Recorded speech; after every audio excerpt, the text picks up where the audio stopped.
are listening to the Books as Bad as Twilight podcast, where we are reading Elixir by Hilary, Duff, and Elise Allen. Visit us on our website, www.BaBaTpodcast.com. Get lost with us. That's going in the intro.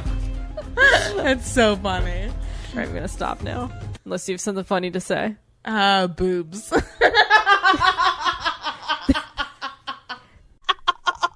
What is it doing now? It's recording now. Oh my god, that's so funny. That whole talk about Twilight and Harry Potter. I guess it's better. It's better. So, if you're just joining us, which obviously you are, we just sat here having a very deep discussion about Twilight and Harry Potter and just like our feelings. And it turns out it recorded nothing, or my feelings. Okay, ready? Yeah. Play what did record right here. Okay, go. Which I will play because that's hilarious. So, I mean, I guess, you know, it's fine. It's fine. It's okay. We're here. Yeah, it's okay. Good thing we realized it then and didn't, you know, do our whole responding thing to our beautiful voicemail message. Yeah. Who did we get a voicemail from? Well, folks, we got our first voicemail. So exciting. Make sure it's recording. It is. Okay. We got a voicemail from the one and only Brian. You can't see, but we're like screaming Brian to the heavens. Yes, we are. He's our Lord and Savior. Anyway, all right. So Brian left us a voicemail. We're going to listen to it. We're going to commentate over it, and then we're going to talk about it some more. So, You ready? Yeah, thanks, Brian. Yeah, thanks, Brian, for reaching out. You're our biggest fan, and we're your biggest fan, honestly. Yeah. We should have him on the show. Oh my god, can we have a Brian fan club as a subgroup? Yes. Do it. Somebody make it. Our t-shirts are just gonna, like, when we make t-shirts, it's just gonna have Brian. We could do that. Oh my god. I'm getting so excited. Okay. It's also weird because it's your brother's name. Well, it's spelled differently. So that's okay, you know? Okay. That's good. All right. Are we ready? Yes. All right. Here we go. Hi, this is Brian, the one you referenced a couple of times on your podcast. I apologize. I have a little cold right now if I sound weird. No, weirder than I normally do. But I just wanted to send this voicemail to let you know that I downloaded the Elixir book that I took with me on a family vacation recently, just to kind of have something to read or listen to when I had some downtime, but would be able to put it away if something came up. Put it away forever. Clea, is that the name? Clea reminded me way too much of Bella in the Twilight series. So she was true. annoying. And I'm so happy he's read way Twilight. too many issues. But the one thing that I couldn't stand, because I heard you bring it up in your last episode, that drove me nuts, was the frickin' door in the mall. Thank you. You open this door, and there's this long... What is this? Being John Malkovich? Sure. It's ridiculous. I don't know what that is, Brian. Sorry. They were running. Just as you said, the whole book is them running from something. Just Nothing running. happens till the end. And the stupid door didn't make sense, and I threw it down. I was like, what the hell? So I had to come and do this quick voicemail because you referenced it in your last episode, and I'm glad I'm not the only one. It wasn't something I just thought was really stupid, because sometimes I read books and don't know if the ideas that I'm having are the same that other people have. So I just had to yell out, that stupid door in the mall makes no freaking sense. I really Brian. hope. Thank you.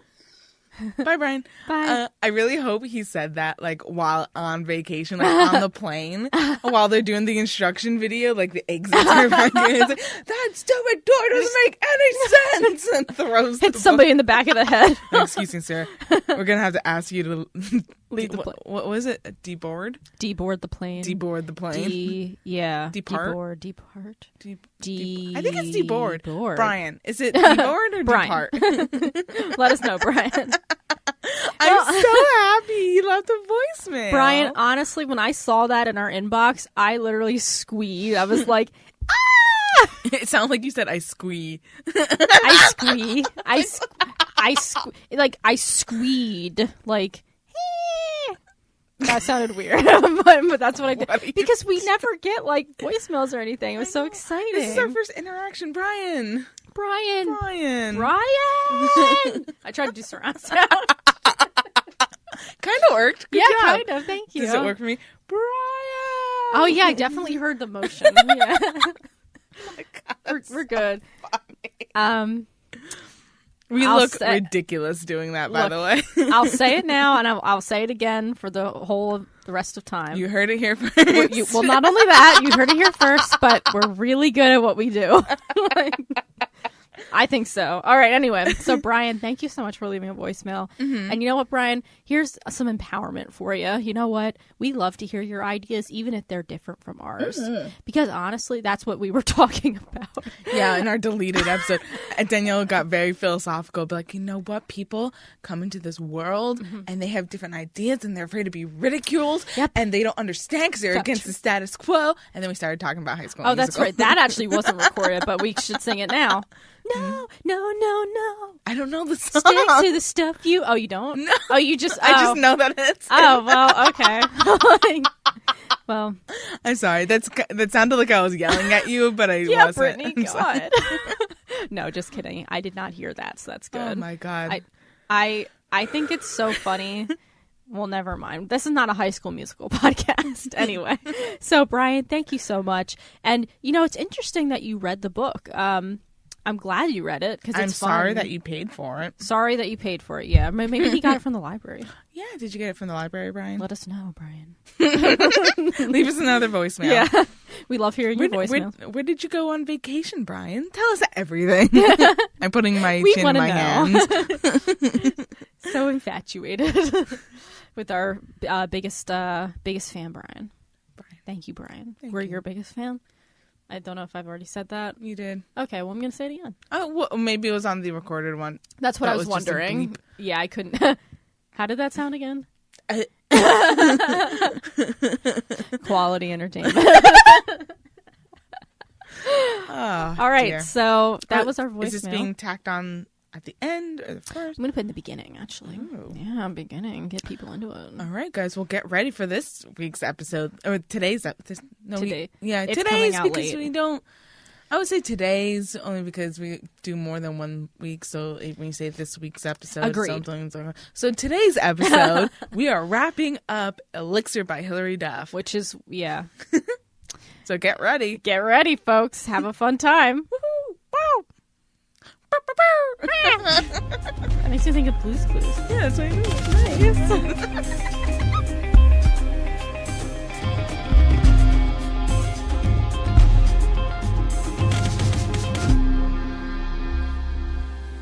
And this is the holiday season. Not when we release this. It'll be near Christmas. Yeah, of course. Yeah. But when we're recording this, Halloween had just passed. And here's a question for you. Say you're a Satanist. Oh, okay. Yeah. Okay. And you want to perform a ritual to the Dark Lord, Voldemort. And you want to do it at midnight on Halloween. Mm-hmm. Are you doing it at midnight on the 31st or midnight the 1st?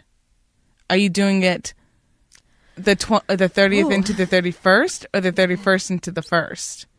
What day are you doing your ritual sacrifice at midnight?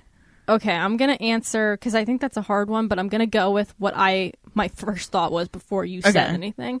My first thought was like Halloween night into the 1st. Into the 1st. That was my first go-to thought. Yeah. But now that I think about it, it makes more sense. Yeah, but The you other- don't have all the Halloween energy. Right, exactly. Building up the 30th into the 31st.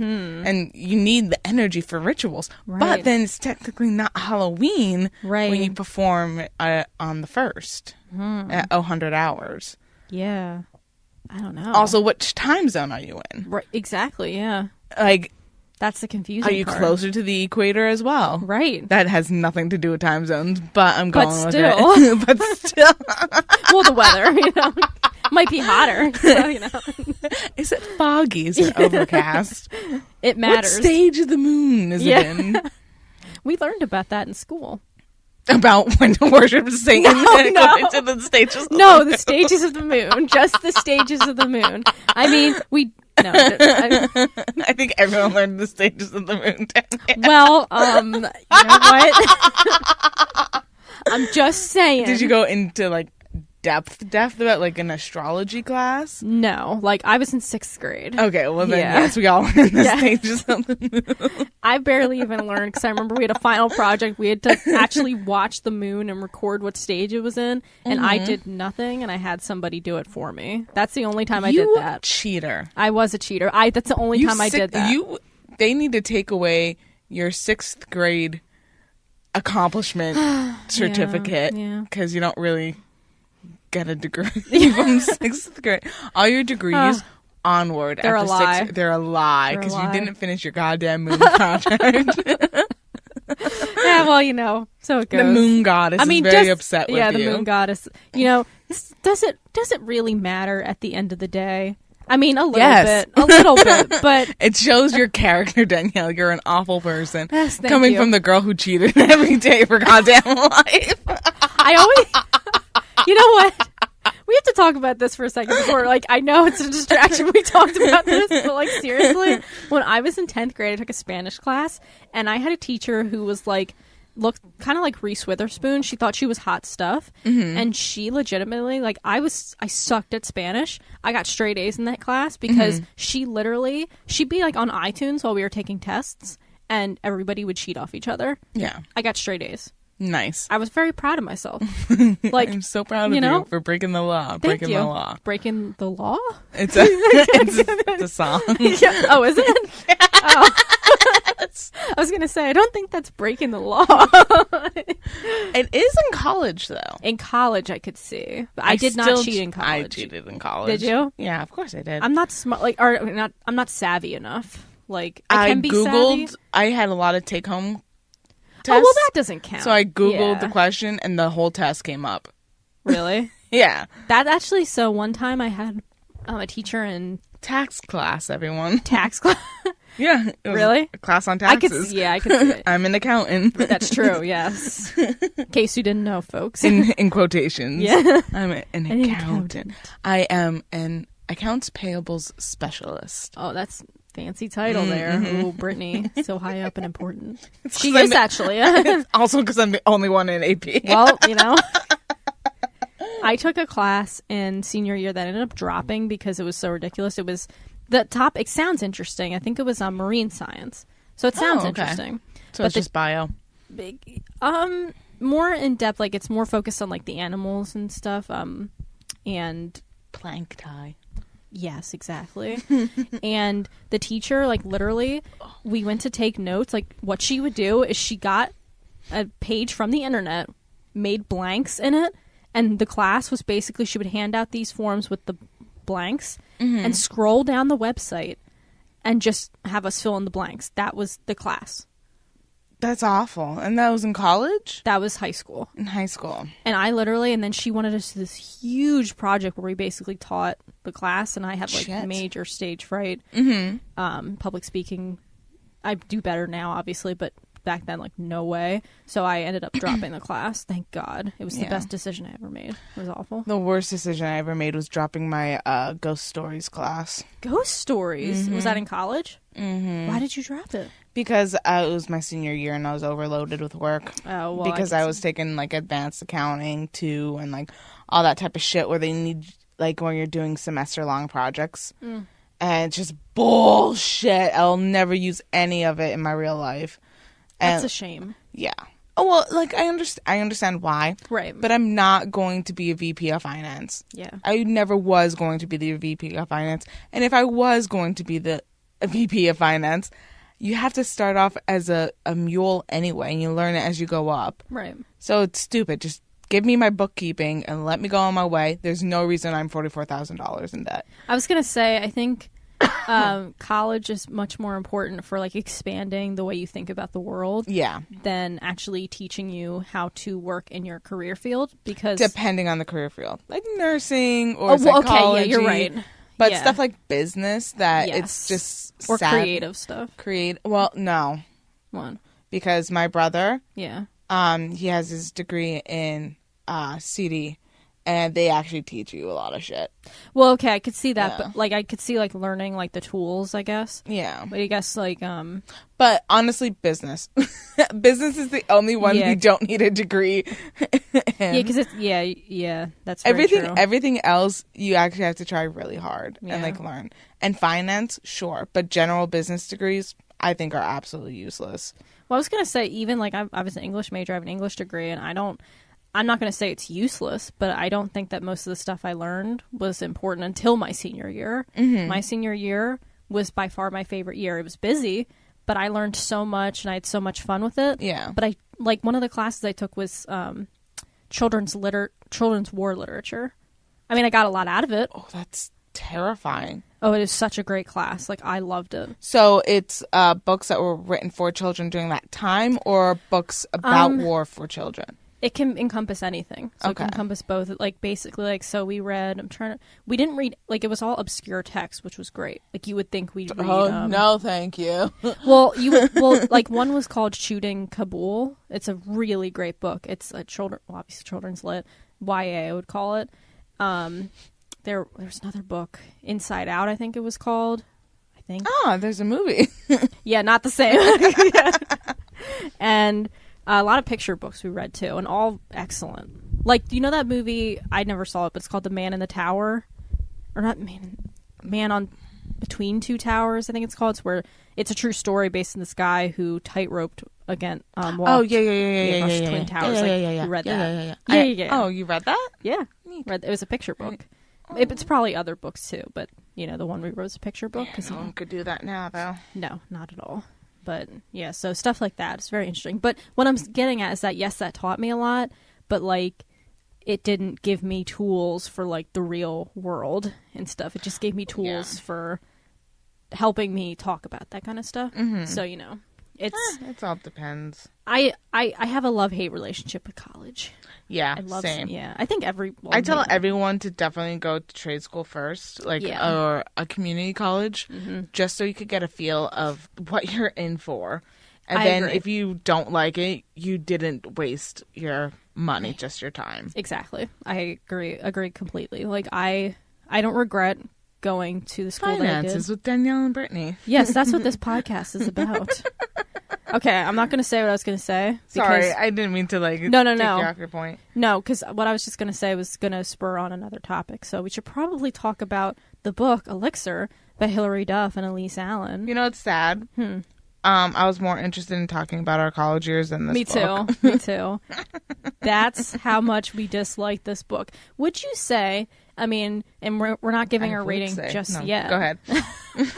We're not giving her a rating just yet, but would you say, like, out of the 3 books that we have read, I think this book is probably the worst. I would say so. Yeah.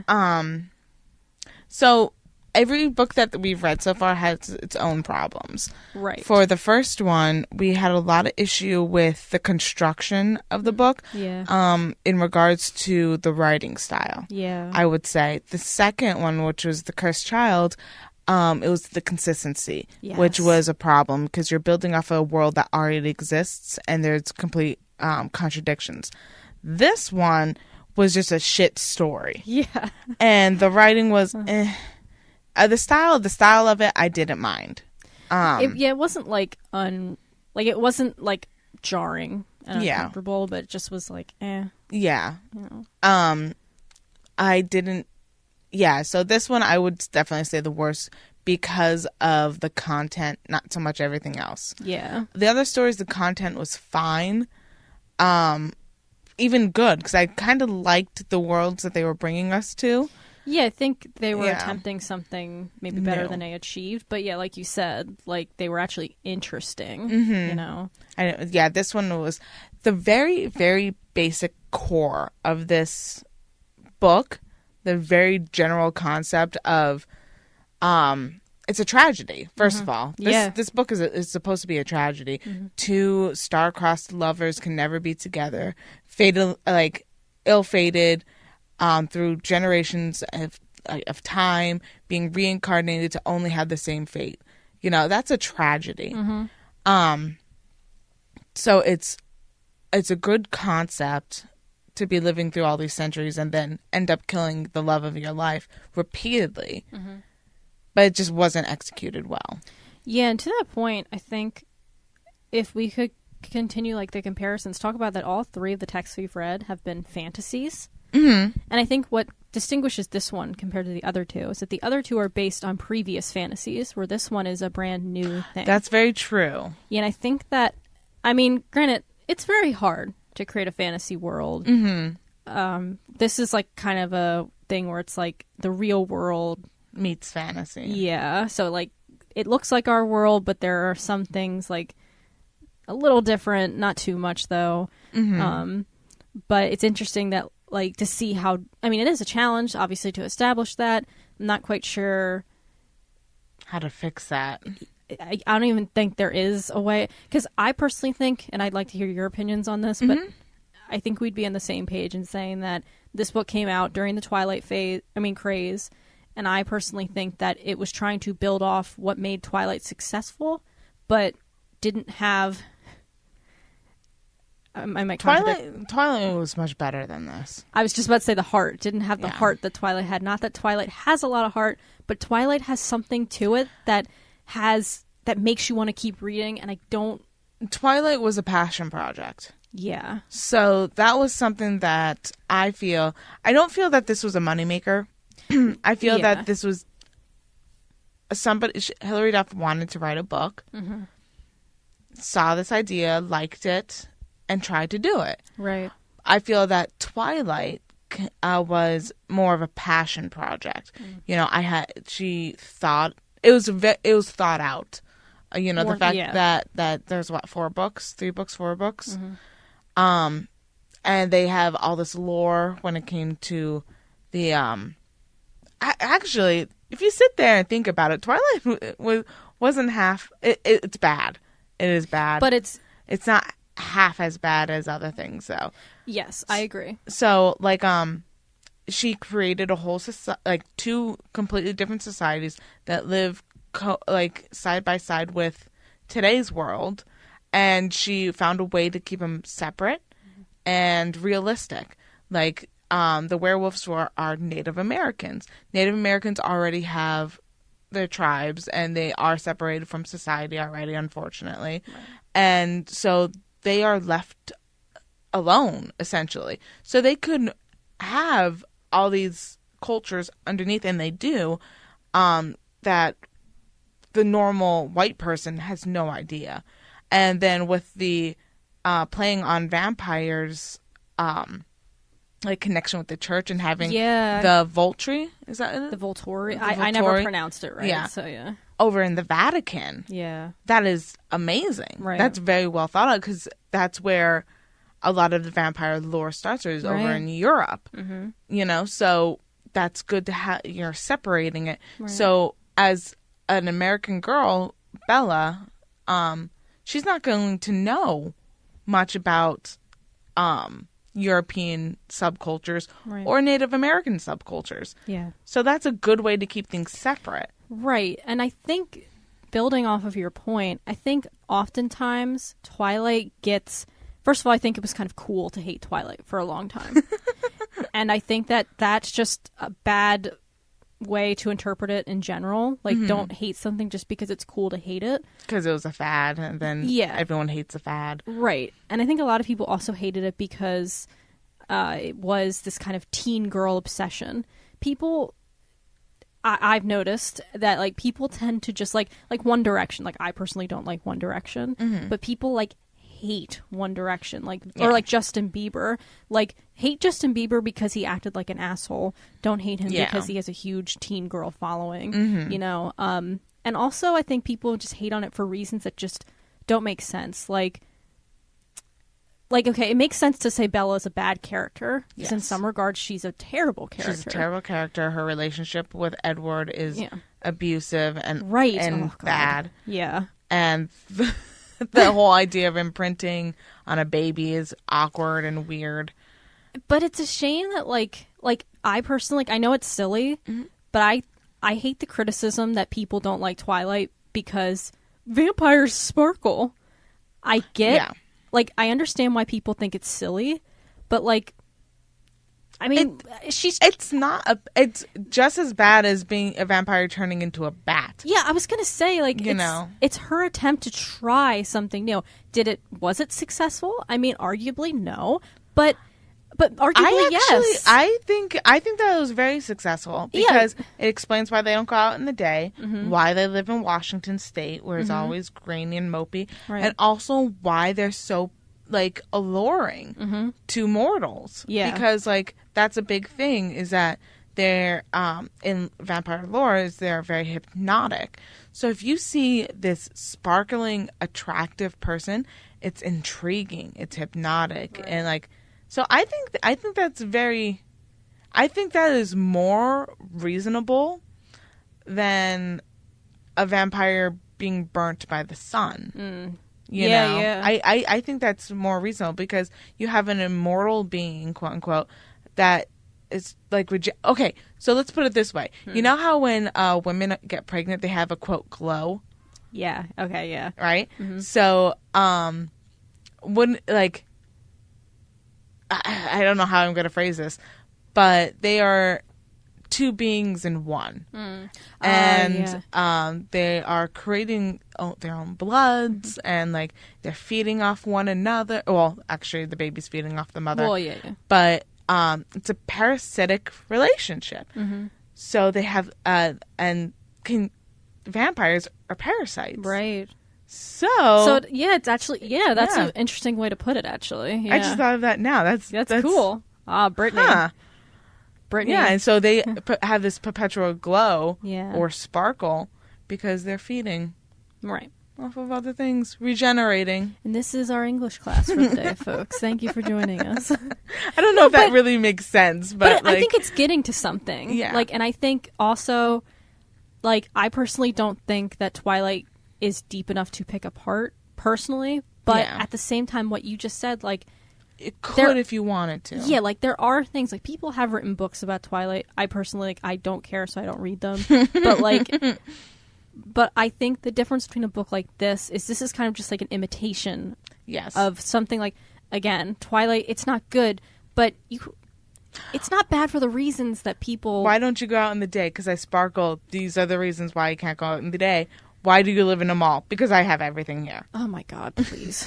Oh my God. Like that's the difference. Right. You know, like she could like this immortal being. Yeah, she's decrepit and like creepy looking and stuff, but she could literally live anywhere. Right. And she decides to live in a mall. Yeah. Oh, that's the biggest annoyance. Yeah. I hate that. And yeah, it just doesn't there's just choices are made that just seem to be made for convenience sake. But then again, a mall, like, I just don't understand the convenience of the mall. Yeah, that's just Is it just because, like, they're girls? And they've been to this mall before? I still don't get it. I still don't understand. Do you think it'll be explained in the other two books? Maybe. Oh, God. Yeah. If we get a Patreon, if you like this book, maybe we'll read the next two. If you support us on Patreon. We don't have a Patreon. Well, if we get one, then maybe. That will be one of our stretch goals. We'll read the sequels to That sounds like book. Stretch marks. Stretch marks. We can call it stretch marks. Look, it's our unique spin on the stretch goal theme. Okay? I never heard of a stretch goal. Oh, that's a thing on Patreon. Like when you reach a certain amount of money, they call it like. So say we're saying if we get $1,000 a month, we'll meet our stretch goal, and then we'll start doing a video podcast and stuff like that. Okay. We'll be able to buy equipment to then do video. So it's a stretch, but let's get to it. Right. Exactly. Yeah.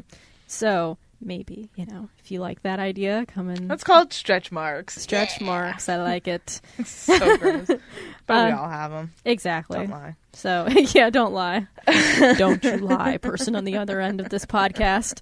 So, yeah, I think in terms of the creativity aspect, this book just doesn't hit it. And I think it's going for something. It's just so not thought out well and just kind of, and I personally think it's just building off a phenomenon. It's not actually trying to make something. It's just trying to build off something that was already successful. And those never I mean, that happens all the time, let's be Yeah. honest, but it's just mediocre. Yeah, it's a money grab. Yeah. Which is a shame because, like, I want to make this statement because I don't know if I've made it clear. I actually like Hilary Duff. Like, I genuinely do. You've said that. Okay, yeah. Like, I know you're not a huge fan, but I genuinely like Lizzie McGuire. I am neutral. Okay. Like, I have no... Well, I mean Lizzie McGuire, not Hilary Duff. Like, I like Lizzie McGuire. I know... I have no player. Yeah. You're talking football, and I play baseball type of thing. Yeah. Which is weird I use that analogy, because you like baseball, and I like football. So that's funny, because I was thinking the same thing. I was like, well, actually, I wish it was the other way around. And then I thought, it doesn't matter, Danielle. Stop it. It's just an analogy. But then you said that. I'm like, thank you. Thank you. I know. So true. You know me so well.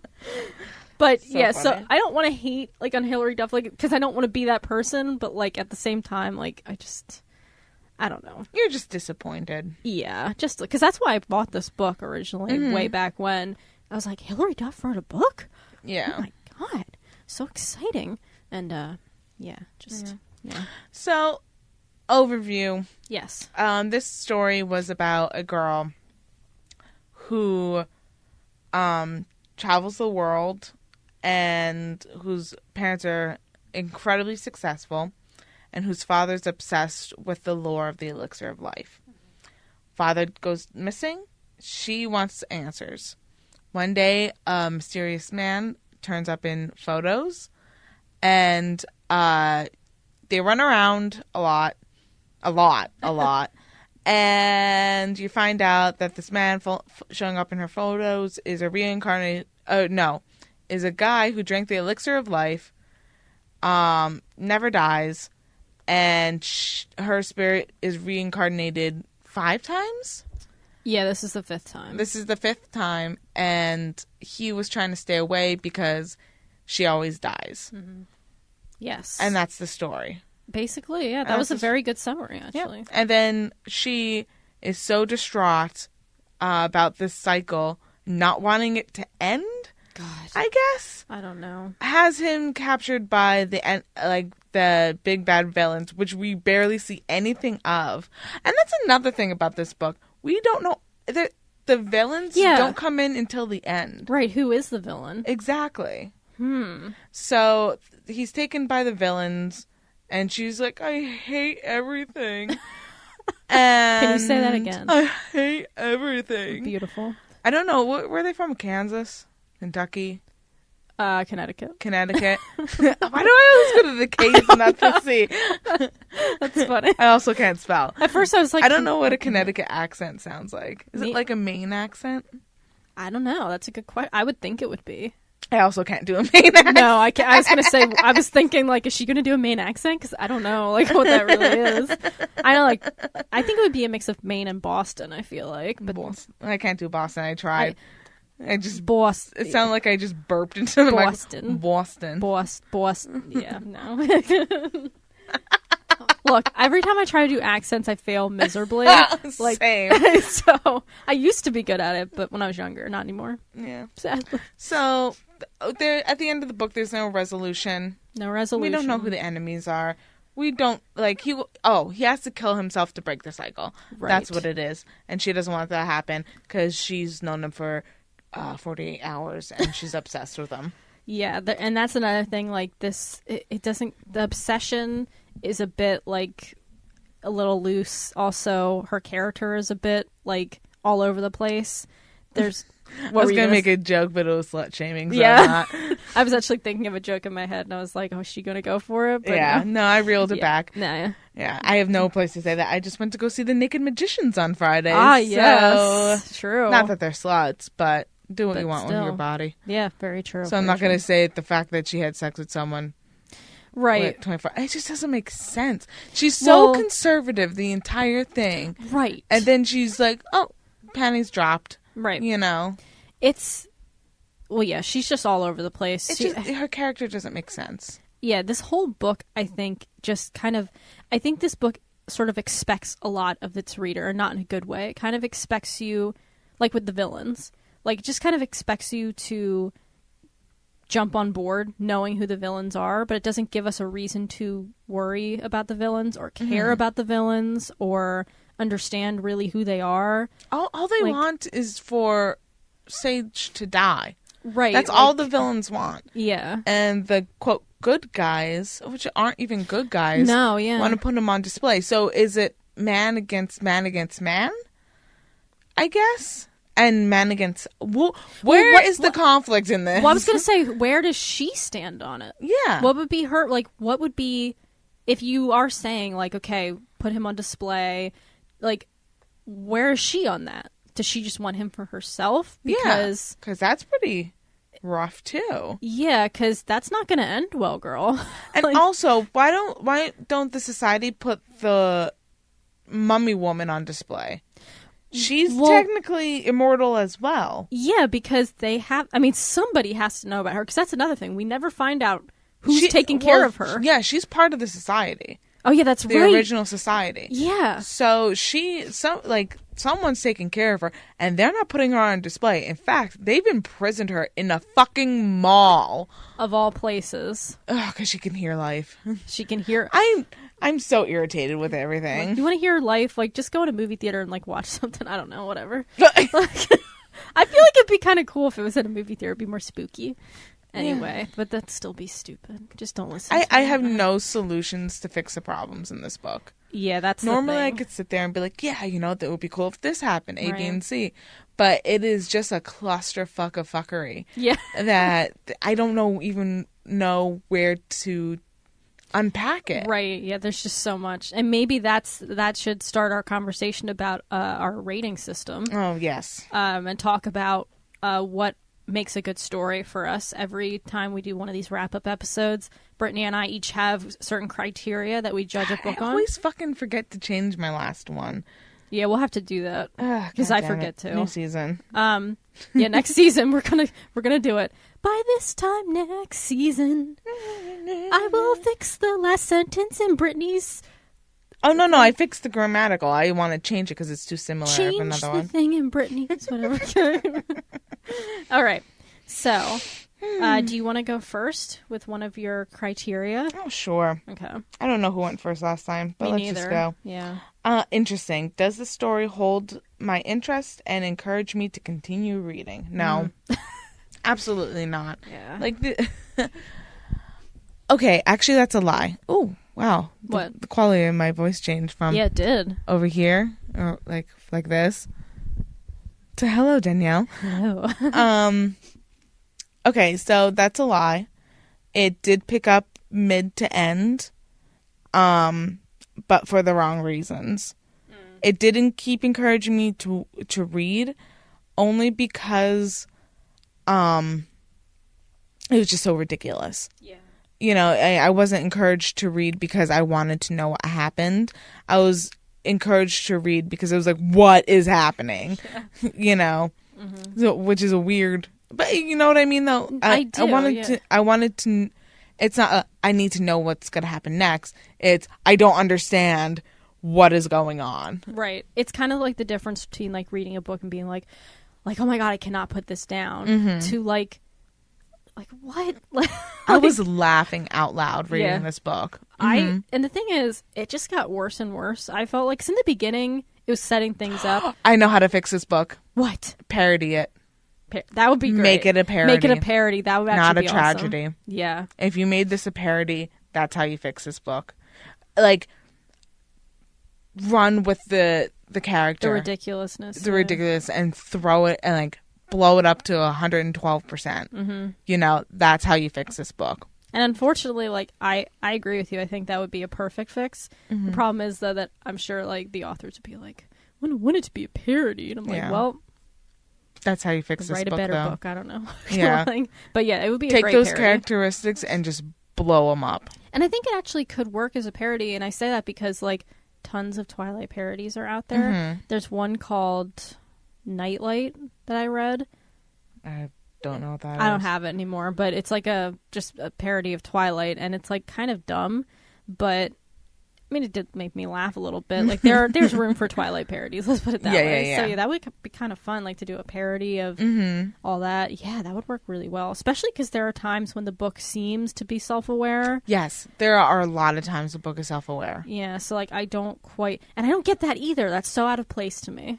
So it would be a great parody. Yeah. Maybe we'll done. Just no, we're not going to write that. Look, listen. The only time we're ever going to do stuff like that is if we have this full time. That's and true. Don't need to do it Don't need to do our jobs anymore. Yes, that's true. So, hey guys, help us be full-time podcasters about bad books. Please don't. It would send you into a spiral of depression. Seriously, probably would. I'd be like, Brittany, I can't do this. It's like, Danielle, you can. It was like when we started to read Pride and Prejudice and Zombies. Oh my God. You threw that book down. You're like, I'm not doing this. I did. I know this is what everyone voted for, but I refuse to do it. Look, we're going to get into that, but I couldn't. But that's a surprise waiting for all you fine listeners. So that is a check against my criteria. Yes. What's your first one? My first one get really close to this microphone. Hello.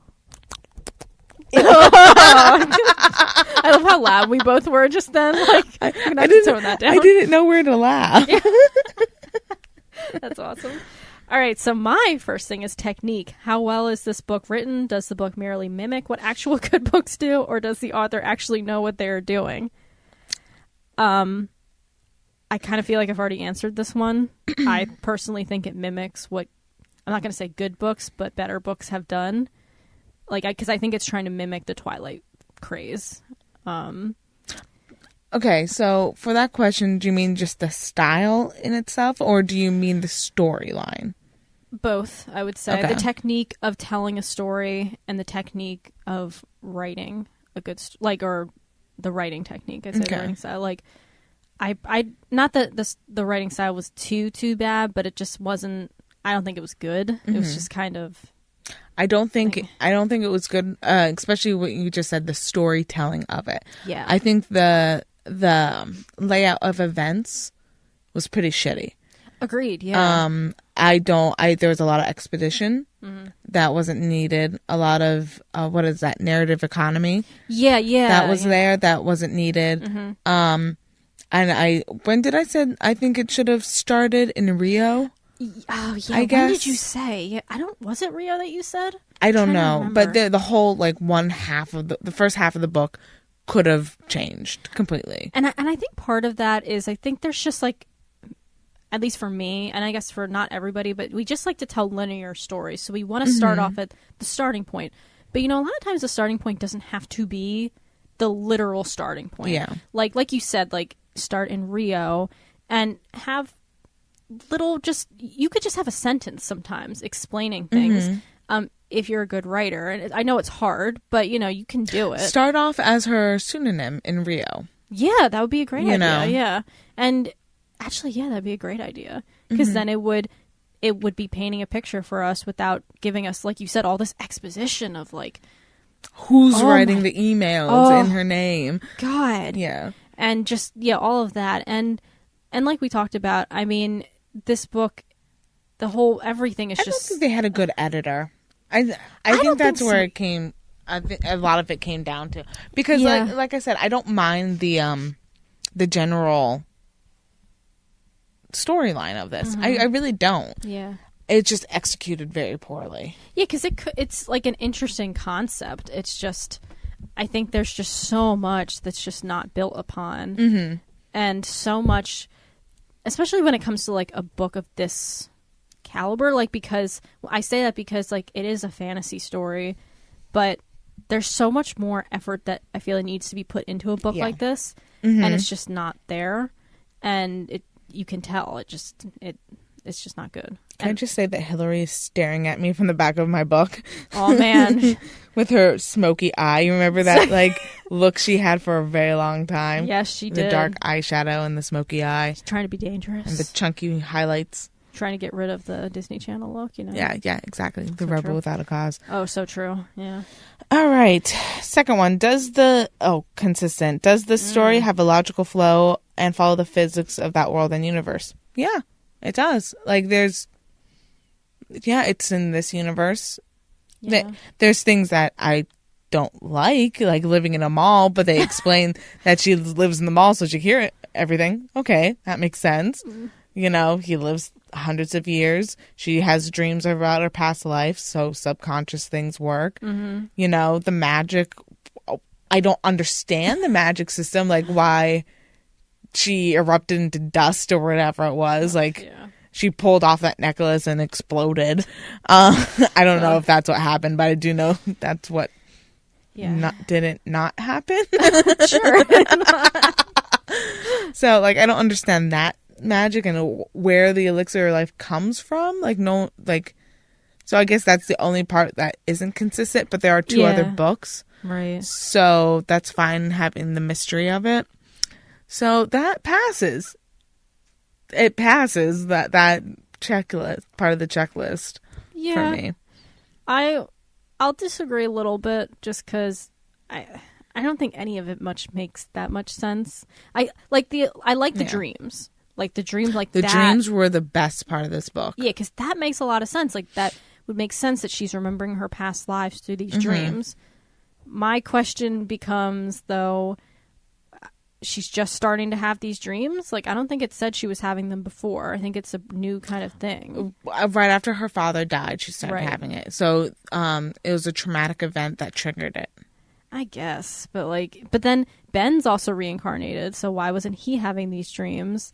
And then why is it just Ben who's reincarnated, not anybody else? Why not her mom or her dad? Well, they might be. We just don't know.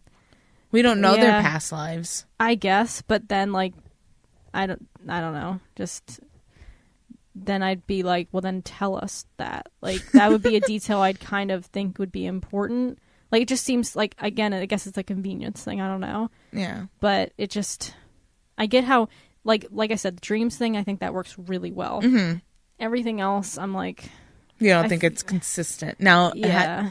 Consistency is a thing. Yeah. Not so much that it makes logic.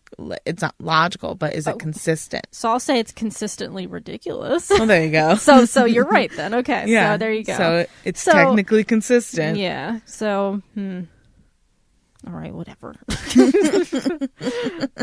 Fair point, Brittany. Fair point. You got me there. All right. My second one is challenge. Does this book reach a deeper level that transcends the pages? Yes. I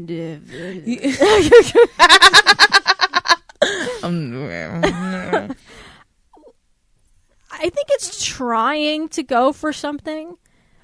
Because the way you were kind of describing it before, I mean, the answer is no, I think. But you were saying about the tragedy of it all. And I think that when you say tragedy and the way this book unfolds, it kind of makes me think sort of like Romeo and Juliet, kind of Shakespearean.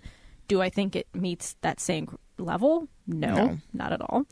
I don't think this book is very challenging. I think it's actually the complete opposite. I think it does things that are just very lazy and kind of don't make you think at all. It seems to be the anti-challenging book.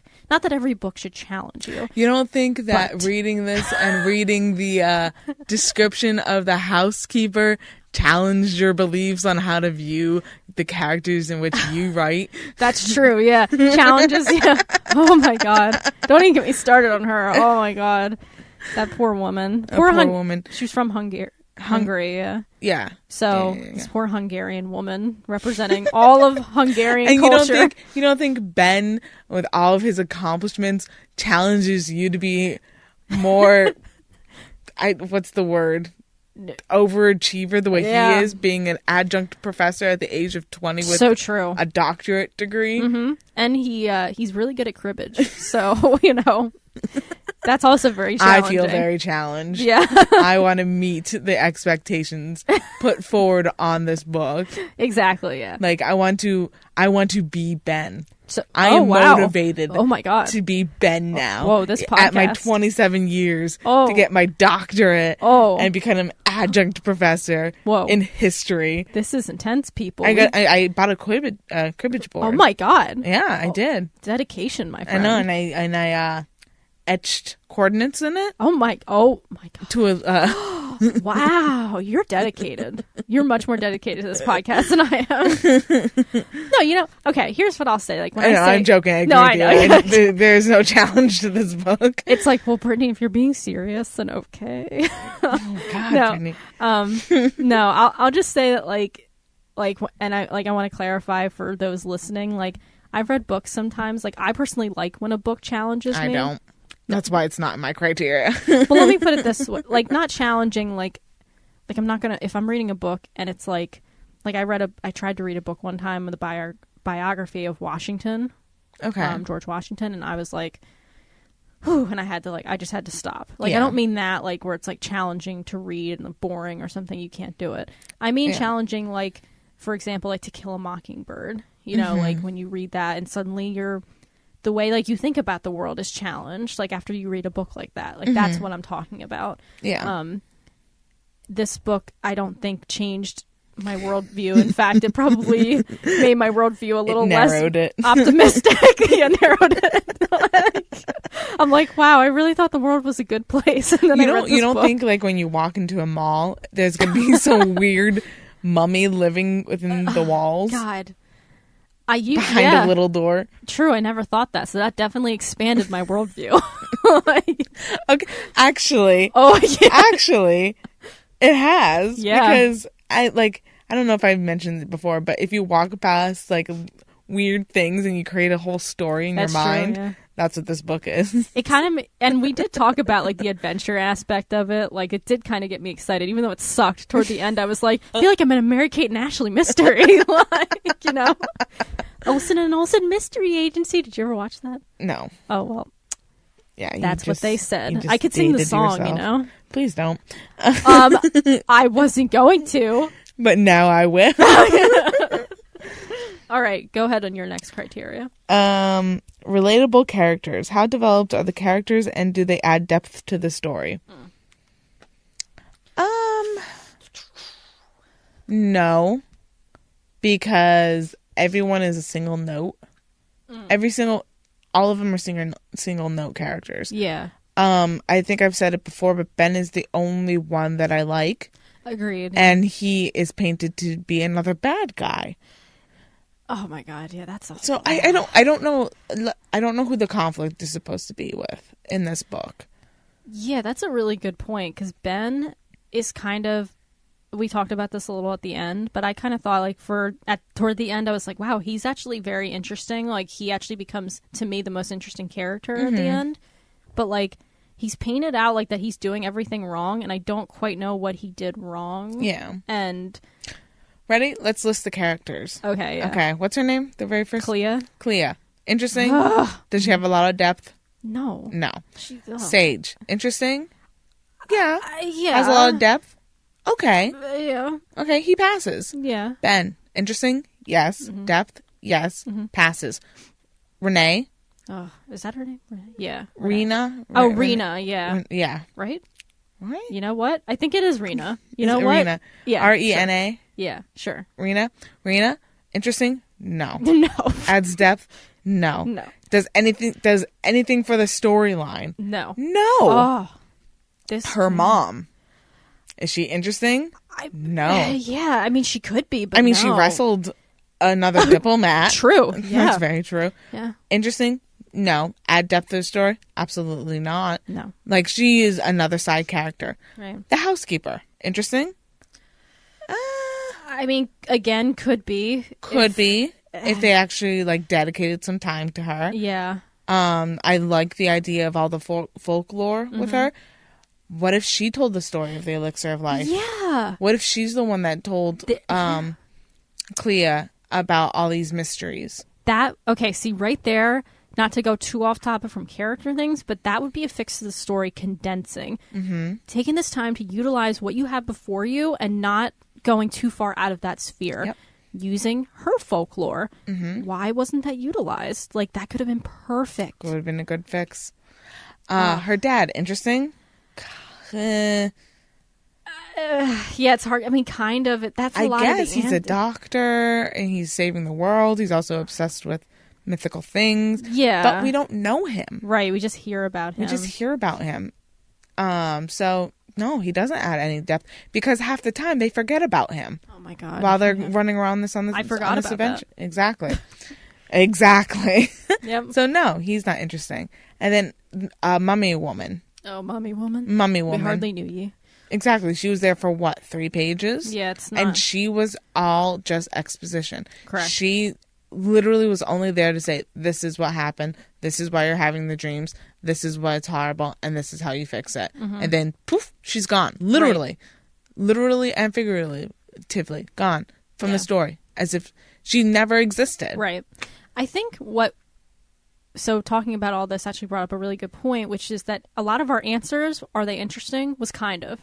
I think that this book starts out with an interesting concept, but the execution is just so bad. Mm-hmm. Like, it has interesting things that it could do, but it just falls flat, all the time. And Ben and Sage get a pass, I think, but I still don't think they're the most interesting. But they shouldn't be. They're side characters. Exactly. This is supposed to be about Clea. Right. And Clea, that's another thing. Clea, the protagonist of the story, but arguably the most uninteresting, I'd say, of the story, other than Raina. Raina, that's another thing. Just take her out of it. Yeah. I think it's okay. I mean, okay, she needs a friend. You have to have people, they have real lives, they have friends. But don't let her disappear and be literally the chauffeur. That's all she is. Have her involved. Actually, okay, this would bring up a whole can of worms, but arguably replace Ben with Raina, not have this love triangle. But see, that's what this book seems to be about, but I think it would be stronger. Or, if you want the love triangle, make Raina a lesbian. That's true, actually. Right, Done. Exactly, yeah. It's a reincarnation of Ben. That. Yeah. It's a reincarnation of Ben's spirit in a woman. Oh, see, that would be interesting. So it will still be the... and that will explain why, if Clea is straight, why she doesn't give Raina the time of day. And that would actually be very inclusive and a topic that's really not approached very much. I don't want to say I know this for a fact, but I know probably the publishers wanted to stay away from that, I'm sure. And they probably never even occurred to them, well, to be also, honest. this was what, in 2010? 10, yeah. So, it doesn't have that type. I know that was only 8 years ago. Yeah. Oh my God, that was 8 years ago. I know. But the topic wasn't breached very well. Right, exactly. It wasn't talked about. Right. And even if it was approached then, it probably would be poorly handled. So maybe it's a good thing that didn't happen. But still, it would have been an attempt at something, because get too many characters. Even the mom, I think it would be better even if it was just her dad in the picture and he went missing. No mom at all. Don't have this political thing. Maybe her dad's the one who's famous, and he would. I mean, is he? He's a world-renowned heart surgeon. So exactly, he would be famous.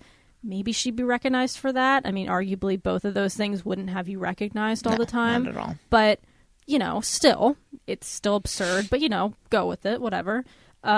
Just get rid of these unneeded characters. There you go. Yeah.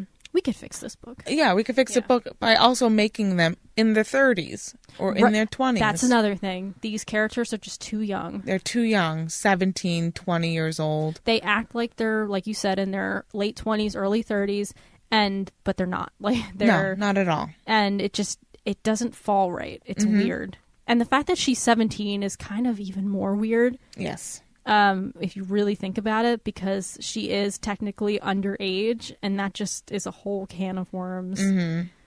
Yeah. Yeah. And it's never discussed at all. No, not at all. And that's uncomfortable. So, I don't know. So, I'm going to say no. So, I'm no, yes, no in my checklist so far. Gotcha. Oh, yeah, that's true, yeah. I also have characters on my list, but I won't talk too much more on my criteria. It's just, do the characters feel alive and three-dimensional? We kind of already answered that. I don't think any of them really feel alive and three-dimensional. Ben. Well, true. Ben is the only one. But even, he's just too perfect for me. He has everything. If he was older... Yeah, if he was older... I would be fine with it. Yeah. Because it's reasonable. Right. If he was older, yeah. If he was older, the unrequited love, and the fact that he went through all this shock when he found out that he was the reason why they keep dying, right? And all that, and his character, his spirit, and every character he has in those past lives are very, very interesting. Yeah. Like the street urchin, the jealous fiance. Yeah. The fuck. What was the I other don't ones? remember the other ones. The jealous fiance, the obsessive, Yes. the stalker, Yeah, essentially. the stalker, yeah. The best friend, which is what he is now, Mm-hmm. and the fifth one was shit. What was it? I have no idea. Hold on, give me. It's like at the tip of my tongue. Just give me one moment. Okay, so it was the best friend of Sage, Yes. and then it was the fiance, Mm-hmm.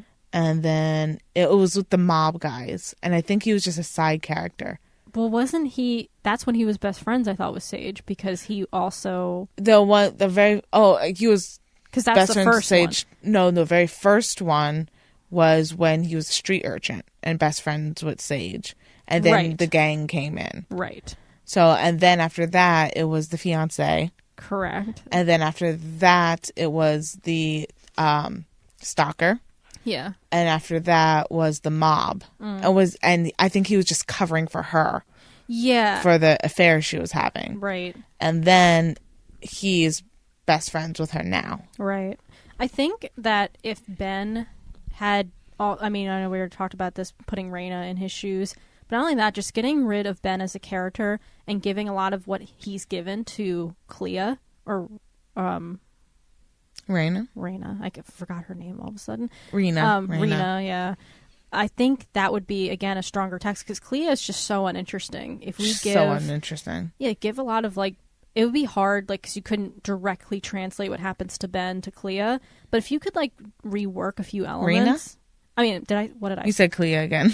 Well, I meant I mean Clea in the sense that to make her a more interesting protagonist. Yes. And then give some of the like the friendship stuff to Rena. All of his like previous lives are 1,000 times more interesting than the main character, Clea. Exactly, and she like in on paper, or in theory, I should say. In theory, Clea, her past lives are very interesting. Yes. But then when you actually like, they fall so flat. I think if you kept those, but gave the elements of what Ben, the emotions that are a part of Ben's, but then Ben's like experiences to Raina. Okay. Or maybe get rid of Raina, put whatever, just something. Just condense it. Yeah. Anyway. Cut the fat. Yeah, exactly. So I'll go now because that was my third one, so I'll just skip to my fourth one. Sure. My next one is originality. Does the book do something new and interesting? Did we already talk about this? Oh, We kind kinda of did. it kind of wraps in like with everything. Yes and no. Yeah, that's definitely yes and no. Yeah, you feel that the style of it kind of goes with your first one. Yeah, Does it mimic? Yeah. So yes and no. I really like the concept of it, just poorly executed for me. Yeah. I was gonna say, yeah, you and I know like that's more of your what the books you like to read. Like I'm not like I like fantasy. I'm not huge into it, but I like it. I like entertainment. If I'm not entertained, I don't. If the same concept could be repeated 1,000 times over, but if it's entertaining, I don't mind. And that's an interesting point. Like we've talked about this before. Like I don't care if a book or anything is tropey. What I care about what I care about is how it approaches those tropes. Yes. And like you said, there has to be some sort of entertainment level. Like just because a trope exists doesn't make it bad. It can be very good. Mm-hmm. It's just that this book, it doesn't even seem like it's trying to do something interesting or new. Yeah. It's like, I mean, like you said, it's like in one of my criteria, it's just mimicking, trying to mimic what's already interesting, but it's not doing anything interesting. So because of that, it just falls flat. Yeah. Like you said, the concept could be actually really cool. I don't think it ends up being cool, but I think this whole idea of reincarnation and the elixir of life, that's actually a topic that, I don't know, I haven't read that many books on it. Oh, really? I mean, I know, like, I haven't read this book, but I know it is a book, Tuck Everlasting, which is a YA book. Mm-hmm. I've seen the movie. I personally think the movie if the movie's like the book, it does approach, I think, the Elixir of Life topic in a very interesting way. Okay. That's the only the really one I didn't think of a book to recommend after this. Shit. Oh my god, neither did I. Okay, maybe I did. I'll have to look. Yeah, we'll have to do some research after. Maybe we'll for a hot second. Yeah, we will. LOL. But yeah, that's my short answer because we've already basically covered it. So what's your next one? This is the one that I have to redo. Coherent. Does everything in the writing? What? Oh yeah. Does everything in the writing should make sense? Just like that sentence is a coherent. That's actually perfect, though. That's really funny and ironic. And I kind of did that with the consistent criteria. Well, actually, no. I have this argument with myself every time. Consistent does it make sense with physics? Right. Coherent doesn't make sense altogether. Right, yeah. So I don't think it makes sense altogether, coherent wise. Because of what we're talking about, what I said about Twilight, how the werewolves over here and the vampires are over there. Clea brings up this forum that she finds on the internet. With people talking about the Elixir of Life, and it's only on one side. I think that in itself makes it incoherent. Right. Because if it's on the internet, someone else is going to find it. Right. And someone's going to explore it and blow it up. They don't have that stuff in they don't even touch the internet in Twilight. Right. Did you notice that? Yeah. And like only in the beginning, in the very beginning. In the very beginning, but the rest of it is forgot. The fact that the the American Express card, the black card, the fake IDs, how he got the artwork, like the woman living in the mall. I will not let that go. No, I don't think you should. Her flying all over on a whim, being 17, having this fake persona, having friends answer her emails for her. Yeah. No explanation of the pictures, being like taking this 3-week vacation by yourself in Europe. I know Tatiana was saying that she would have done that. I get it. But that's not a normal thing, I don't think. And like, I get, okay, like, so that's a good thing to bring up because Tatiana was saying like that this could happen. It could happen, yeah. And I don't think that's what we're arguing. Like, I don't think, like, yes, it could happen. I just think that the way it's approached is just, I don't know, it's just so abnormal. It's so quick. Yeah. And it's so big. Yeah. And like, then they talk about how they're both rich and they're not rich. And like, I don't know. It's not coherent. It doesn't make a lot of sense to me. Yeah, for sure. And I think it's important also to bring up, like, because we talked about this in the earlier episode, but like the fact that Hilary Duff may be writing from her own experiences, which I have no doubt about. Mm-hmm. And I think that's fine. But I think the problem is that like it's not coherent in the sense that it doesn't quite make sense in this universe for the things that are happening to be happening. For a senator's daughter. Yeah, like and you made a point like, well, I would rather her do that than like writing her being like a famous pop star or something. Mm-hmm. And I agree with you. But I think that I think there's an easy fix here.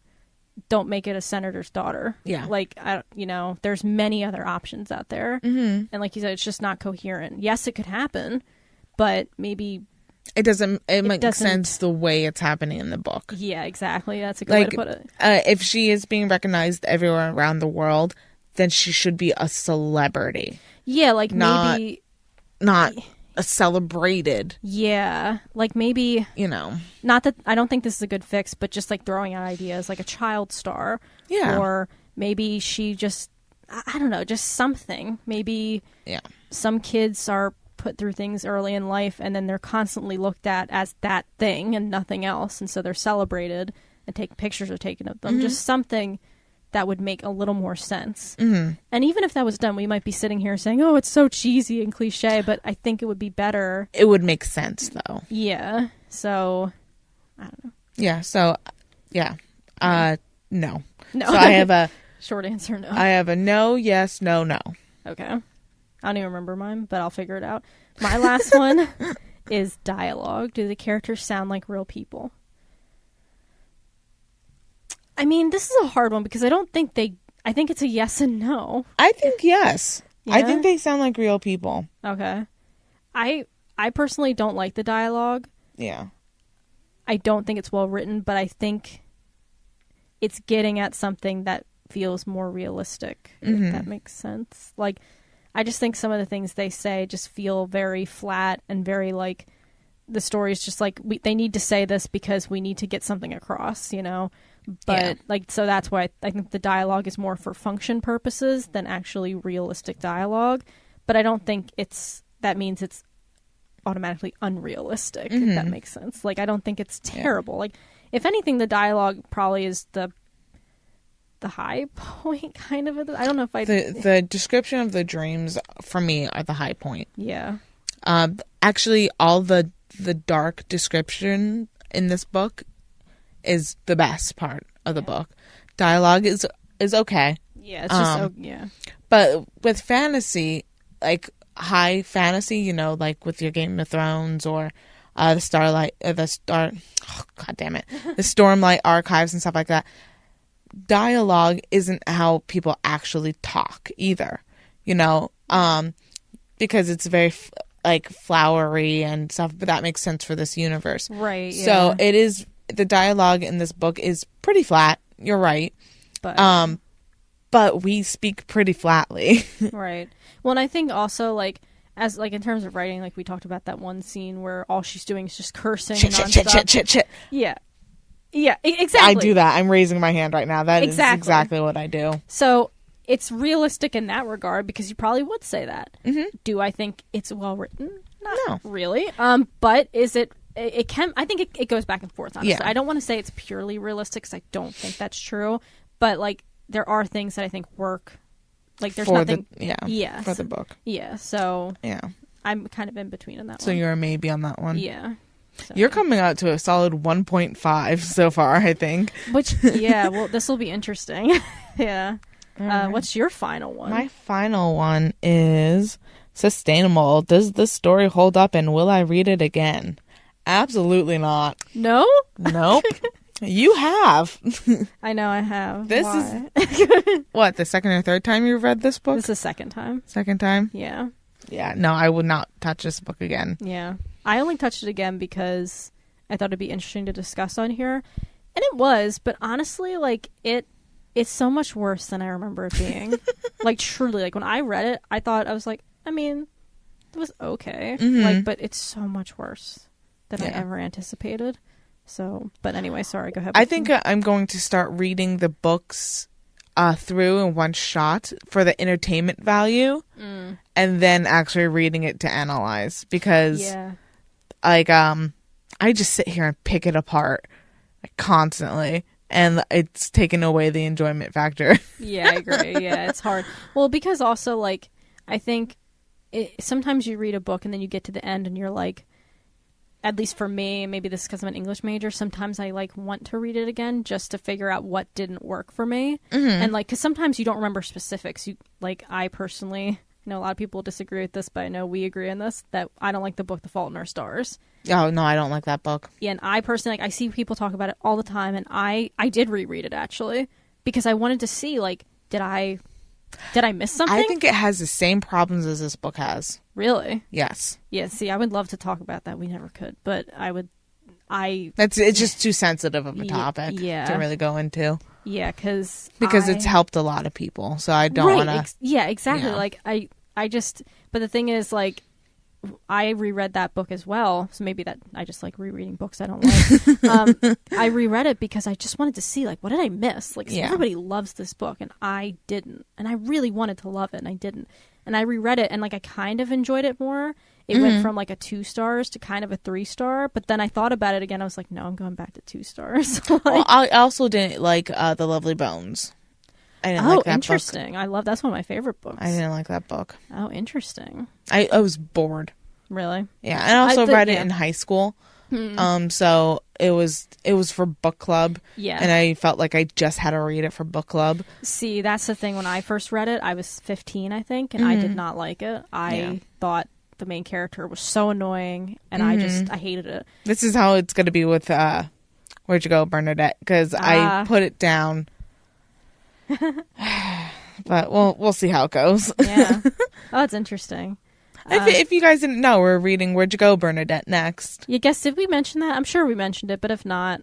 You could get it on Audible. Yes. Oh, yes. Let's talk about Audible. So Audible is one of our sponsors. Yes. You get a free 30-day trial when you use our code, website, thing, whatever it is. It is www.audibletrial.com/BaBaT. Thank you, Danielle. She remembers it, so I don't.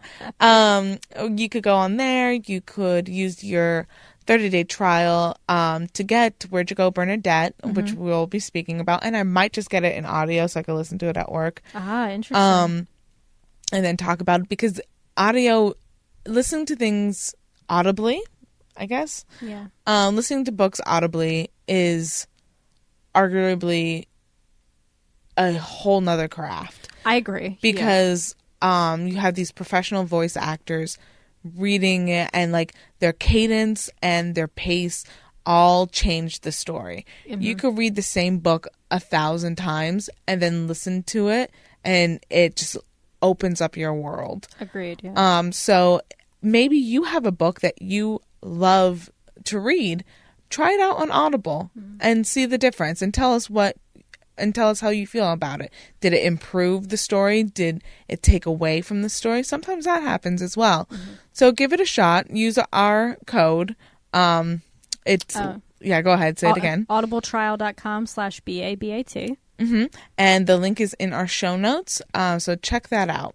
Yes, and one thing I'll say too is, like you said, sometimes, like you're right, it's a completely different experience. If you haven't done it, I would encourage you to do it. It depends on what you're reading. Sometimes it's a hit, sometimes it's a miss, but that's actually what's exciting about it. Like, I listened, so this isn't an actual audiobook, it's a podcast. LeVar Burton reads, and he reads short stories that he loves. Oh, okay. And there was one, I forget what it was called, but it took place, it was about a lighthouse. And it had like seagulls in the background and the sound of the ocean and just the way he read it. And I thought, it's funny that I'm reading this now. Listening to this, if I had read it, I don't know if I would have enjoyed it. Yeah. But I'm listening to it and I'm reminded of the ocean and hearing the way he reads the characters. It's just a completely different experience, and I really enjoyed it. Yeah. So it's definitely like a lot of people. I used to never like audiobooks because I didn't like that it was a different experience. What I tend to do, and this might works for different people. I like to do nonfiction more often than not. Oh. So like my recommendation for this episode for audible.com would be Last Night at the Viper Room, which is a book about the actor River Phoenix. Oh, okay. Yes, it's about his life, basically. Wow. So, and it's I really like River Phoenix, so this is a book I've been wanting to listen to for a very long time. So I would encourage that. Do you have any recommendations at the moment? The Exorcist. Oh, good recommendation for, once this comes out, but it's around Halloween right now. Around right now. The Exorcist in audio form was terrifying. Really? Like, yeah. Absolutely scared, because if I had read the book. So what I liked about The Exorcist in audio form, reading the book, I'm not very good at prose, like reading stuff, because it's so flowery, and you know me, I like brain candy. I like easy reading. And it's because if I'm not picking it up right away, then I'm not imagining it. Because I don't read fast, but I don't read every single word. So I do a lot of skimming. So if I'm not picking up what they're putting down right away, then I'm losing half of the story. So I read a lot of brain candy. I listen to more heftier books. And Exorcist, though it's a very thin book, is hefty in the way it's written. And when listening to it in audio allows me to be immersed in that world, and it terrify me the way it should. Interesting. Versus trying to imagine it myself. So I definitely liked The Exorcist in audio. That's awesome. That I would not have liked reading. Interesting. Okay. See, and that's what I love, why we're talking about this right now, because I love how different people approach audiobooks. It's like you like the prose, I like to read the prose, but I like nonfiction on Audible, and you like the prose. So it's so interesting. And so and like we said, there's I think 240,000, something like that. It's an insane amount. Yeah, there's a lot of books. Like there's a ton for you to choose from. Trust us when we say that there will be something for you on Audible. And what's great about Audible too is they just started this new thing where they have Audible originals. Yeah. I love that you're like petting that blanket right I'm now. also making it like I can tell. the fuzz going the same way. Darn, I can't. Oh, I can kind of do it, but not as well. I love doing that. Anyway, you can't see what we're doing. We're playing with the felt blanket. But yeah, they have Audible originals, and when you sign up for Audible, you get to choose from 2 of their new originals for the month, every month. So it's really cool. Every month? So every time you get a credit, you get 2 originals? Yeah, so the credit goes toward an audiobook. You don't need a credit for the originals. Oh, shit! Yeah, you automatically get... They have new originals every month. They just started this in September, I believe. That's fucking cool. Yes, actually, November just started for us here on the podcast, so I'll have to choose my 2 originals. But yeah, and like I said, new originals every month. So 2 to choose. I think there's 6 usually, maybe 8. So there's, quite a few titles to choose from. And... if you have an Audible membership, they're free. So that's really cool. Yeah, it's awesome. So anyway, definitely check out audibletrial.com/BaBaT for a free 30-day trial, as well as a free credit for an audiobook of your choice. Yes. And with that being said, it's now time to rate our book. I have a 2 out of 5. The same as The Cursed Child for different reasons. Okay. 2 out of 5 for The Cursed Child. Actually, it's very funny. Yeah. Because they are opposites. Right. For him, actually kind of the same problems, just for different reasons. Yeah. It's not consistent. The magic in this world makes sense because we don't know anything about the magic. But yeah, definitely a solid 2 out of 5. I don't think it will go up anymore. I definitely will not read it again. Unless I'm forced to by threat of death. There's literally no reason for me to ever pick up this book. It's like, read Elixir, or you're getting your brains blown out. All right. Okay, I'll read it. I love that you're pantomiming all of this for no one but me. Pantomiming, is that correct? I don't know. I don't think that's right. Because pantomiming, I don't think you're talking. I'm not sure. Or is that just miming? I don't know. I mean, I wish I were smart enough to say, I don't remember what that word means, so... Yeah, so no, for me it's a 2 out of 5. Fail. Fail. We can make a song. Ooh. Oh my god. Who's talented on this? Both of us are. Brian. Brian, come on now. So I gave Cursed Child a 1 out of 5, which is like, that's such unfair. It's like such a low bar because now I'm kind of like, huh. Yeah, that's unfair. So I kind of want to reprimand it and put it up to a 1.5 and put this at 1. Not even a 2. Because let me tell you, for most of the same reason that you just said, because this book fails for some similar reasons, but... This one's a lot worse than... Yeah. A lot worse, I would say. Yeah, because the thing about The Cursed Child is, I think the thing that held that back was... We weren't seeing it. Well, partially, yeah. Well, yeah, exactly. We weren't seeing it. And I think also, like, just, it was so inconsistent with the world, and I think... Spike arms. Yeah. Oh, my God. Spike arms for the trolley witch. Oh, God. But you know... You get a spike arm. Yeah, you get a spike arm. Oh, God, yeah. But I think that what that book, or the play, had going for it is that, at least... Despite all its flaws, it did have an emotional core. Yeah. Even though I think the emotional core was a hoax, in my opinion. Well, Scorpius was actually a very well-developed character, Well, exactly, yeah. And I think Scorpius alone is what makes that play just awesome, because he's fantastic. But that's why I'm moving that up to a 1.5. So I reprimand my rating. This is a 1 for me. Rescind. Yeah, and I know, because obviously you and I have different definitions of, like, good books and stuff. Yeah. So I know I'm being a harsh critic, but, like... It's very harsh for The Cursed Child, I think, personally. I think I'm being a little harsh, too, but I'm just going with my gut. And I don't... Yeah, it's just a 1. Because I did consider giving it a 2, and then I thought about, well, I gave The Cursed Child a 1, so this is far worse than The Cursed Child. And you go in extremes. I do. You either extremely hate it or you extremely like it. Well, not necessarily. I think there are books. I do have books in between. It's just the books we've read. Like, I think Lost in a Book. What did I give that? I think I gave that a 2. You gave that a 2, I think. Yeah. So and I gave that a 3. Yeah. So because I think in like retrospect. Okay, so in terms of Twilight to The Cursed Child, where does The Cursed Child sit with Twilight? Because that's really what you're judging. I think that if I gave The Cursed Child a 1.5, if Twilight is a 3. Yeah. That's what the scale is. Twilight is a 3. Okay. Where does The Cursed Child sit? Oh, that's right. To yeah, Twilight. That's right. Oh, yeah. We need to bring up that rating system. Wow, I forgot about that. Hang on 1 second. 1 is hot garbage. Correct. 2 is warm garbage. 3 is as good as Twilight. Okay, yeah. 4 is hang on.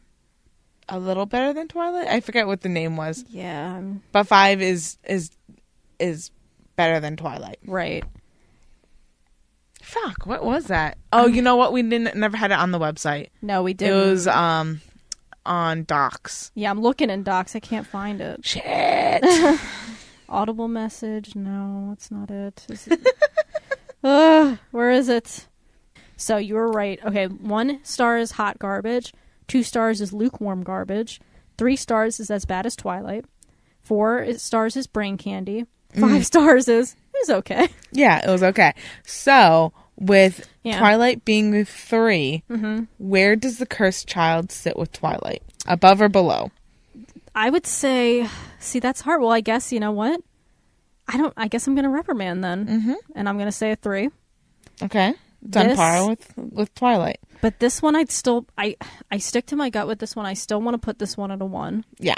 I agree with that still. Yeah, but I do want to reprimand. I do think you're right. I was a little too harsh in Cursed Child. But I think at the time, like, a lot of stuff went down at the end of Cursed Child that I think is just so ridiculous. And I think that's really what fueled my decision. Yeah. Because I still don't like it. But in terms of our rating system, yeah, you're definitely right. It's as bad as Twilight. I don't think it's... I still think The Cursed Child is a 2. In my opinion. Okay. And I still stand behind the Beauty and the Beast one being as good as Twilight. Okay, yeah. Yeah. Yeah.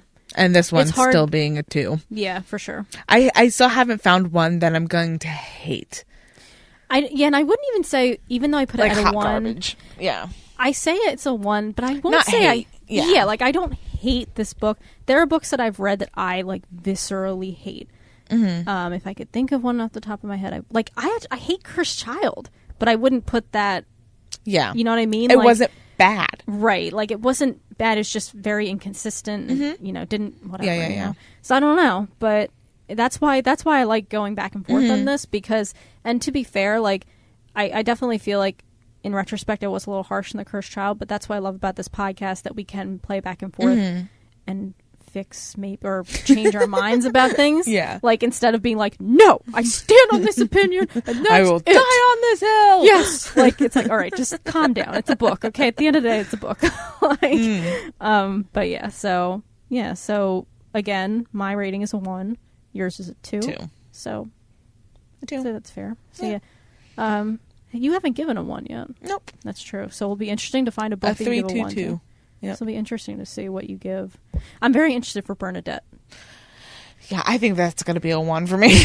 Really? Oh, she's going into it pessimistic. I am. Only because I started it and I gave up, just like I did on Cursed Child. Yeah. Cursed Child was still only a 2. So we'll see. But I don't think that's a bad thing. Like, I know a lot of people, like, they'll be like, well, you went into it not wanting to like it. That's a BS decision or a statement to me because... Because we still finished the book and we still talk about points that we liked about it. Right, exactly. Like, I think making that statement underestimates a person's ability to make a judgment call. Like, just so you know, that person can make their own judgments and they're not always being fueled by this hatred of, like, a book or, like, their original opinions. Like, I forget I can't give a real example because I can't think of one, but like I know I've read books before where I went in thinking I would hate it, and then I'm like, wow, that actually was really good. Or movies or what have you. Yeah. So, low expectations always bring better results. Yeah, exactly. Let's put it that way. Yeah, and like I went in to see Jurassic World 2 with low expectations, and that went way below how I literally saw that movie, and I was like, I have never, like, I don't know how long it's been since I've been to a movie theater and saw a movie this bad. I was like, oh my God. That's really funny. But so, but sometimes you go in low expectations and it just completely exceeds them. So that's what I like about this podcast. We respect each other's opinions. Don't agree. Yeah, exactly. All the Don't time. agree all the time, but respect each other's opinions enough to be like, well, you went in not liking this book, so I don't trust you. But this is books as bad as Twilight. We expect them all to be bad. Well, yeah, exactly. Yeah. That's the whole point of the show. So anyway, those are our ratings. And that ends our episode. Yes. And ends Elixir. Thank God. Thank God. It's over. And I take back my statement. I don't care if we have a Patreon. We're not reading the other two. So what if... All right. Oh, no. So, would you rather time? Oh, God. You can only read this book for the rest of your life, but you live forever. No. Do you know how many good books are out there? You're not Brittany? allowed to touch a single book or online article besides this book. Everything you ever read is a passage from this book, but you live forever. No. Never. What's your answer? Oh, no. Only because I don't ever want to live forever. Well, yeah, true. I mean, if I wanted to live forever, I would do that, but I don't ever want to live forever. Yeah, right. Yeah. That would be torture. For you. Living forever with this book, I'd be like... You go to pick up a cereal box and read the ingredients, and it's just... Shit. Sorry. It was Ben's voice this time. Are you okay? Was I okay? I honestly had no idea. Was I going crazy? Maybe I don't know what the nutritional value on this is. I just thought to myself, wouldn't it be great if we had the rights to, like, on Patreon, like, have a thing where you could have a tier where Brittany reads Elixir, like our audiobook version. Oh my God, I would love that. Especially, I'll get drunk. Yeah, just like I did at the intro. Oh my God, yes, drunk Brittany. Drunk Brittany reads. Oh my God, Brittany, that's a tier. I'll start with the very first published in Great Britain in 2010 by Simon. Wait, really? First published in Great Britain. In Great Britain. Interesting. In dreams and in love, there are no impossibilities. Oh, God.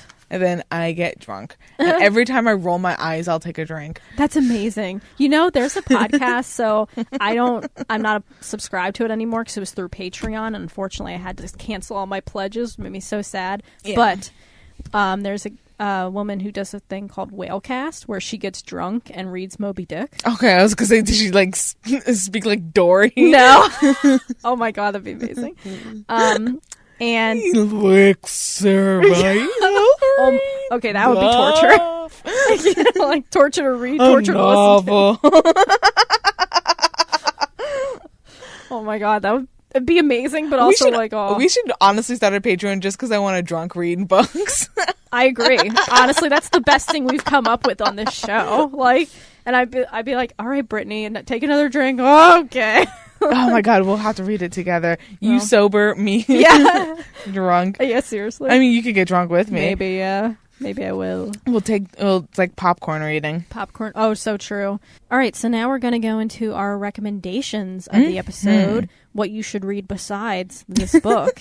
And do you want to go first, Brittany? Sure. I am going to recommend, actually, a book by Stephanie Meyer. It's the standalone book called The Host. And I like this book a lot more than all the series. I definitely give it a 5 if we were ever to read it. And that's from my memory. Yeah. So if I were to reread it, I don't know if it still hold that 5. When did you read it? Do you remember? I read it after Twilight. Okay. Actually, a couple years after Twilight. Gotcha. Okay. But it was published in 2008, I believe. Okay. So it was actually pre Elixir as well. That was in 2010. So true, yeah. The Host is do you ever Do you know anything about the invasion of the body snatchers? I do. So yeah. that's a kind of the same thought process. An alien light form or beings come to the Earth, and they invade host bodies. Okay. And then they capture the memories of these hosts, and essentially the host's soul dies. Okay, right. Yeah. And then these souls take over the bodies with the memories, and they go about their lives. And on the outside, it looks like a perfect society.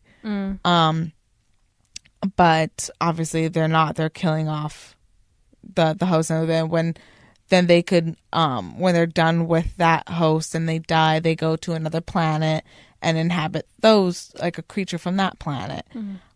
So they're planet hoppers. And this story is about Wanderer, who is one of the top spirits that are body hopping. And she comes to Earth and invades the body of Melanie, I think her name is. Yeah. And Melanie is a fighter. So they are living together in the same body. And a lot of times human souls just kind of go dormant. Her consciousness is still very active, and she is flooding Wanda. Or she calls herself Wanda instead of the Wanderer. She calls herself Wanda, with all these memories of her relationship with her brother and her family and this man she's in love with. And when she wakes up and she's somewhere, Wanderer wakes up in Melanie's body somewhere she didn't fall asleep in, and so she knows that she's taking over. Melanie's trying to take her body back and force out the Wanderer, but if she's forced out of the host body, she dies. So there's this internal struggle between these two spirits, and she gets integrated with the human society that's still left on Earth, and relationships develop. And so now you have a layer of you have the relationships of the past and the relationships of the future, and they're in constant contradiction because they know that she's invaded by this alien. Right. So they treat her a specific way. Okay. You know, and so it's there's the love triangle in the respect that the human girl was in love with this man, and so he is fighting with the woman he loves, who's been taken over by this spirit. And so he wants to love the person he fell in love with, but he can't because it's the spirit. Now another guy falls in love with the alien. So two guys are in love with the same body but two different people. Right. So it's very interesting how it is, and it shows the humanity aspect of the aliens, and it's very good. It's very well written. The characters are very well developed. There's a lot of action, there's romance, there's tension, because obviously the aliens want to take over the rest of the human bodies and all that type of stuff. I thought it was very good. Okay. So if you kind of the mystery aspect of Elixir, and kind of the love triangle, where will they, won't they kind of thing, and the action and adrenaline that we said was a little bit in this, then I would recommend The Host by Stephanie Meyer. Okay, cool. High reviews too online. Yeah. 4.5 out of 5 off of Amazon. Yeah, it's interesting. Very interesting. Nice pick. Yeah.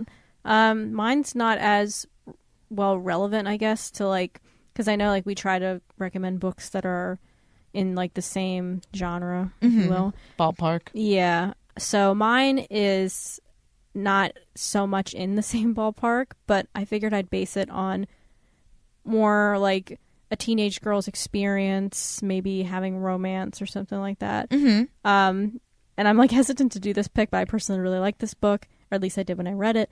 The Sisterhood of the Traveling Pants by Anne Brashers, I think her name is.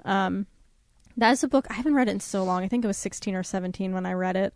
So it's been over 10 years. I should probably pick it up again. But that book, it does have like the tiniest bit of fantasy element in that this one pair of pants fits all of these girls with different body types. Like it just like one girl's tall and thin and one's kind of short and heavy, and like they just magically fit both of them. Mm-hmm. So it's like the magic of the pants that bonds them together as they all go their separate ways for the summer, because they're used to being. Do you know anything about it? I've seen the movie. Okay, yeah.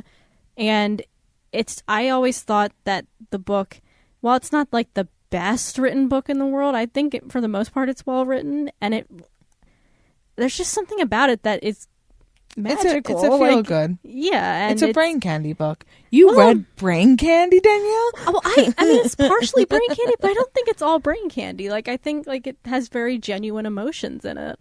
I mean, I guess brain candy can have general emotions. Yeah, genuine, not general. Yeah, at first I was like general. Very true. Yeah, I guess I wouldn't put it in the.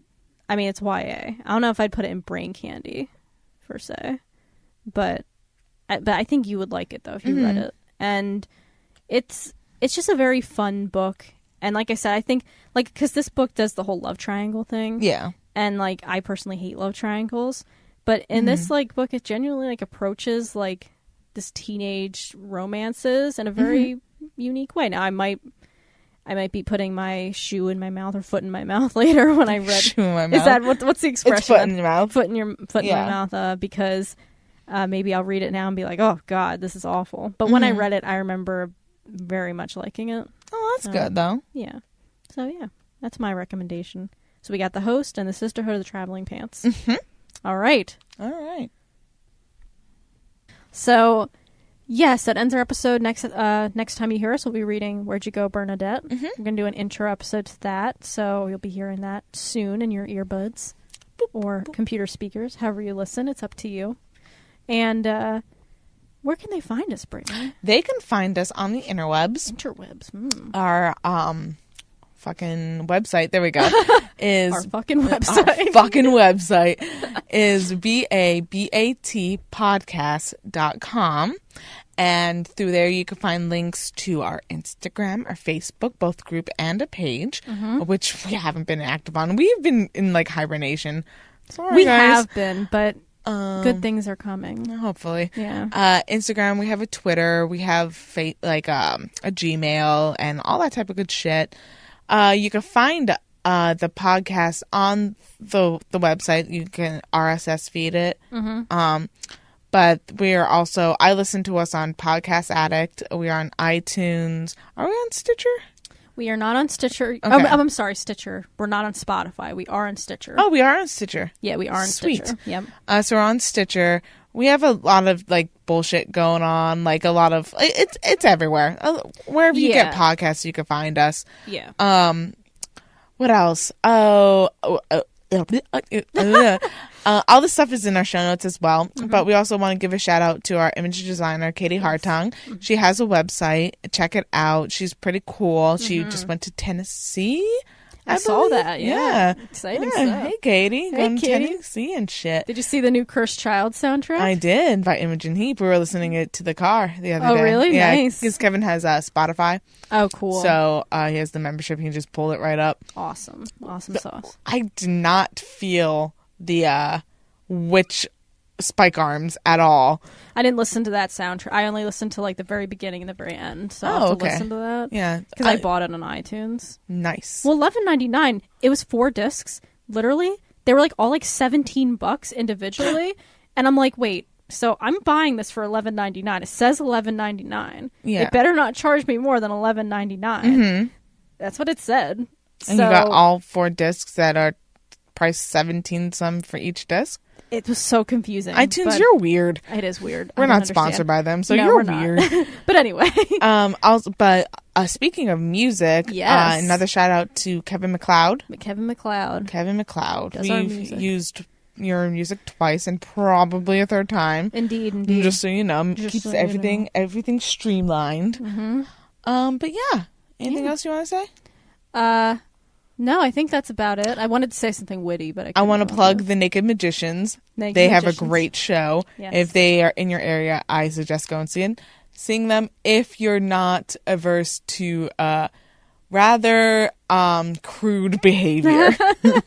Look, they listen to our podcast. I mean, it's more crude than that. I thought you meant the naked magicians. Listen to the No, our podcast is not. No. Oh, interesting. It is a very Ooh. You can't be a prude. Let's put it that way. Fair enough. Very good show. Fair enough. All right, so next episode we'll be talking about Where'd You Go, Bernadette?